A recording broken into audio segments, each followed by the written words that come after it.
Hello, good evening എല്ലാ കൂട്ടുകാർക്കും എൻ്റെ പുതിയ ക്ലാസ് ഒന്നും അല്ല കേട്ടോ. ഇത് നമ്മൾ എല്ലാ ദിവസവും അല്ല, എല്ലാ പ്രാവശ്യവും പരീക്ഷയുടെ തലേന്ന് ഇങ്ങനെ കുറച്ച് കാര്യങ്ങൾ ഓർമ്മിപ്പിക്കാൻ വേണ്ടിയിട്ട് വരുന്നതാണ്. അപ്പോൾ ആദ്യമായിട്ട് പറയാനുള്ളത്, നിങ്ങൾ ഏകദേശമൊക്കെ എല്ലാം സെറ്റായിട്ടിരിക്കുവാണ്, പേടിക്കണ്ട. നിങ്ങൾ പ്രീവിയസ് ക്വസ്റ്റ്യൻസ് ഒക്കെ ചെയ്തിട്ടുണ്ട്, മോക്ക് ടെസ്റ്റുകളൊക്കെ അറ്റൻഡ് ചെയ്തിട്ടുണ്ട്, സിലബസിൻ്റെ ഏകദേശം ഏറെക്കുറെയൊക്കെ നിങ്ങൾ പൂർത്തീകരിച്ചിട്ടുണ്ട്. അതൊക്കെ സെറ്റല്ലേ നിങ്ങളുടെ മൈൻഡിൽ? അത് മാത്രം ചെക്ക് ചെയ്താൽ മതി. പുതിയതായിട്ടുള്ള ടോപ്പിക്കും പുതിയതായിട്ടുള്ള കാര്യങ്ങളും ഒന്നും ഇനി പഠിക്കരുത്. അതിൻ്റെ സമയം കഴിഞ്ഞു. ഇനി നമ്മൾ അതിലോട്ടൊന്നും ഇൻവോൾവ് ചെയ്യരുത്. ഇത്രയും നാൾ നമ്മൾ എന്താണ് പഠിച്ചത് അതൊക്കെ നമ്മുടെ തലയിലുണ്ടോ എന്ന് മാത്രം പരിശോധിക്കുക, അത്രയേ ഉള്ളൂ. പിന്നെന്താണ്, പരീക്ഷാ ഹാളിൽ ചെന്ന് വളരെ റിലാക്സ് ആയിട്ടിരിക്കുക. നിങ്ങൾ നോക്കുമ്പോൾ നിങ്ങളുടെ ചുറ്റുപാടും ഉള്ളവർ റാങ്ക് ഫയലും അതും ഇതും ഒക്കെ ആയിട്ട് ഭയങ്കര പഠിത്തമായിരിക്കും. അതൊന്നും നമ്മൾ ശ്രദ്ധിക്കരുത്. നമ്മൾ അതിൻ്റെ ചുറ്റുപാട് ഫസ്റ്റ് ആയിരിക്കുമല്ലോ നമ്മൾ ആ സ്കൂളിലോട്ട് പോകുന്നത്, അവിടെ എന്തൊക്കെയാണുള്ളത് അങ്ങനെയൊക്കെ നോക്കി നമ്മൾ സമയം വേസ്റ്റ് ചെയ്യുക.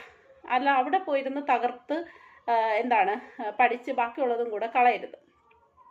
പിന്നെ പറയാനുള്ളത്, ഇപ്പോഴും വന്ന് നമ്മുടെ കമൻറ്റ് ബോക്സിൽ ചോദിക്കുന്ന ഒരു ചോദ്യമാണ് ID പ്രൂഫിൻ്റെ കാര്യം. നമ്മൾ കൊടുത്തിരിക്കുന്നത് വോട്ടേഴ്സ് ID ആണെന്നുണ്ടെങ്കിൽ, നമ്മൾ ആപ്ലിക്കേഷനിൽ കൊടുത്തത് വോട്ടേഴ്സ് ID ആണെന്നുണ്ടെങ്കിൽ, നിങ്ങൾ ആധാർ കാർഡുമായിട്ട് പോവുകയാണെങ്കിൽ അടുത്ത ട്രിപ്പ് ബസ്സിന് തന്നെ നിങ്ങൾക്ക് വീട്ടിൽ വരാം. കാരണം വളരെ സ്ട്രിക്റ്റ് ആണ്. പരീക്ഷാ ഭവൻ എടുത്ത് നമ്മുടെ ഹോൾ ടിക്കറ്റിൽ പറഞ്ഞിട്ടുണ്ട്, ആധാർ കാർഡാണോ കൊടുത്തിരിക്കുന്നത് അത് തന്നെ കൊണ്ടുപോകണം. ആപ്ലിക്കേഷനിൽ എന്താണോ പ്രൂഫ് കൊടുത്തിരിക്കുന്നത് അത് തന്നെ കൊണ്ടുപോകണം. ഓക്കെ, അപ്പോൾ അത് ക്ലിയർ ആയല്ലോ. അതിപ്പോൾ തന്നെ എടുത്ത് വെച്ചേരെ. ഒന്നാമതേ സൈക്കോളജിയൊക്കെ പഠിച്ച് എല്ലാവരും സൈക്കോ ആയിട്ട് ഇരിക്കുമല്ലേ.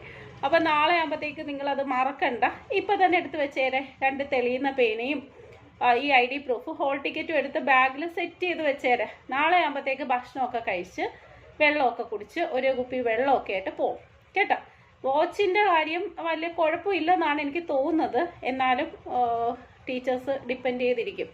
വാച്ച് PSC പരീക്ഷകൾക്കാണ് സാധാരണ പറയുന്നത്. ഈ എക്സാമിന് എന്തുവാന്നുള്ളത് കറക്റ്റായിട്ട് അറിയത്തില്ല. ചിലയിടത്തൊക്കെ വലിയ പ്രശ്നവും കാണത്തില്ല എന്നാണ് എൻ്റെ ഒരു അറിവ്. പിന്നീട് നമുക്ക് സമയം അങ്ങനെ പ്രശ്നം വരത്തില്ല. നിങ്ങൾക്ക് എന്തെങ്കിലും ബുദ്ധിമുട്ടുണ്ടെങ്കിൽ അവിടെ നിൽക്കുന്ന ടീച്ചറിനോട് ചോദിച്ചാൽ മതി. എന്നിട്ട് സമയം പറയാം. 2.5 മണിക്കൂറുണ്ടല്ലോ, അത് തന്നെ ധാരാളമാണ്. അപ്പോൾ നന്നായിട്ട് ഭക്ഷണമൊക്കെ കഴിച്ചിട്ട് പോകണം കേട്ടോ. വെള്ളമൊക്കെ കുടിച്ചിട്ട് പോകണം.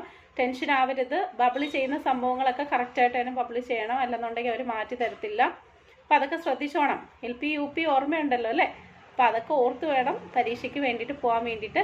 ടെൻഷനൊന്നും ആവരുത്. നിങ്ങൾക്ക് അറിയാം. ചിലപ്പോൾ ആദ്യത്തെ 2-3 ക്വസ്റ്റ്യൻ കാണുമ്പോഴത്തേക്ക് നമുക്ക് അറിയാത്തതായിരിക്കും.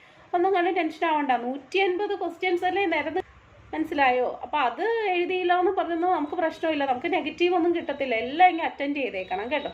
ഒരെണ്ണം പോലും നമ്മൾ അറ്റൻഡ് ചെയ്യാതെ വിടരുത്. നിങ്ങൾക്ക് അറിഞ്ഞുകൂടാന്നുണ്ടെങ്കിൽ ഏതെങ്കിലും ഒന്ന് ഇങ്ങനെ കുത്തിയിട്ടൊക്കെ നമ്മൾ പണ്ട് ചെയ്യത്തില്ല, അതുപോലെ ഒന്ന് ചെയ്താൽ മതി. പിന്നെ പറയാനുള്ള ഏറ്റവും പ്രധാനപ്പെട്ട കാര്യം, ദയവ് ചെയ്ത് ഹോൾ ടിക്കറ്റിനെ ഉപദ്രവിക്കാതെ വീട്ടിൽ കൊണ്ടുവരിക കേട്ടോ. പരീക്ഷ എളുപ്പമാവട്ടെ അല്ലെങ്കിൽ പാടാവട്ടെ, എന്തു ആയിക്കോട്ടെ, ഹോൾ ടിക്കറ്റിനെ നിങ്ങൾ വളരെ സുരക്ഷിതമായിട്ട് എങ്ങനെയാണോ കൊണ്ടുപോയത് അങ്ങനെ തന്നെ കൊണ്ടുവന്ന് ഒരു സുരക്ഷിതമായിട്ടുള്ള സ്ഥാനത്ത് കൊണ്ടുവന്ന് വെക്കുക. എപ്പോഴും ഉള്ളതാണ്, എല്ലാ തവണയും ഉള്ളതാണ്. ഹോൾ ടിക്കറ്റ് കൊണ്ട് കളയുക. നമുക്കിപ്പോൾ പരീക്ഷ ബുദ്ധിമുട്ടാണെങ്കിൽ എവിടെയെങ്കിലും ചവറ്റോട്ടയിൽ ഇടുമല്ലേ ഹോൾ ടിക്കറ്റ്, ആ ഒരു ദേഷ്യത്തിലായിരിക്കും നമ്മൾ ഇടുന്നത്. പക്ഷേ അങ്ങനെ ഇടരുത്. ചിലപ്പോൾ ഒരാഴ്ച കഴിഞ്ഞ് പരീക്ഷാ ഭവൻ്റെ ആൻസർ കീ വരുമ്പോൾ നമ്മൾ കൂട്ടി നോക്കുമ്പോൾ നമുക്ക് കറക്റ്റ് 82 ഉണ്ട് അല്ലെങ്കിൽ 90 ഉണ്ട്. അപ്പോഴാണ് നമ്മൾ ഈ ഹോൾ ടിക്കറ്റ് അന്വേഷിച്ച് നടക്കുന്നത്. അതുകൊണ്ട് ദയവ് ചെയ്ത് ഹോൾ ടിക്കറ്റിനെ ആരും ഒന്നും ചെയ്യരുത്. കാരണം എന്ന് വെച്ചാൽ പിന്നീടുള്ള എല്ലാ പ്രോസസ്സിനും നമുക്ക് ഹോൾ ടിക്കറ്റ് ആവശ്യമാണ്. പിന്നെ നിങ്ങൾ ആ ഒരു ഹോൾ ടിക്കറ്റ് രണ്ടാമത് ഡ്യൂപ്ലിക്കേറ്റ് ഉണ്ടാക്കാൻ നടക്കണമെങ്കിൽ ഭയങ്കര ബുദ്ധിമുട്ടാണ്. അതുകൊണ്ട് ദയവ് ചെയ്ത് ഹോൾ ടിക്കറ്റ് എല്ലാവരും സൂക്ഷിച്ചു വച്ചേക്കണം കേട്ടോ. അപ്പം ഇത്രയൊക്കെ തന്നെ ഉള്ളൂ. ഇനിയിപ്പോൾ ഇരുന്ന് പഠിച്ചോ, റിവിഷൻ ചെയ്തോ, ആഹാരമൊക്കെ കഴിച്ചിട്ട് പെട്ടെന്ന് തന്നെ ഉറങ്ങിക്കോ കേട്ടോ.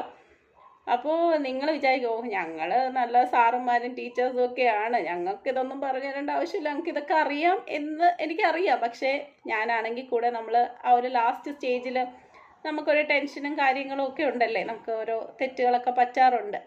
അതൊക്കെ ഒന്ന് ഓർമ്മിപ്പിച്ചെന്നേ ഉള്ളൂ, വേറെ ഒന്നും വിചാരിക്കേണ്ട. അപ്പോൾ ശരി, ഓൾ ദ ബെസ്റ്റ്. അപ്പോൾ നന്നായിട്ട് തന്നെ പരീക്ഷ എഴുതി മിടുക്കരായിട്ട് നാളെ തിരിച്ചു വരിക. നമുക്ക് നാളെ കാണാം. താങ്ക്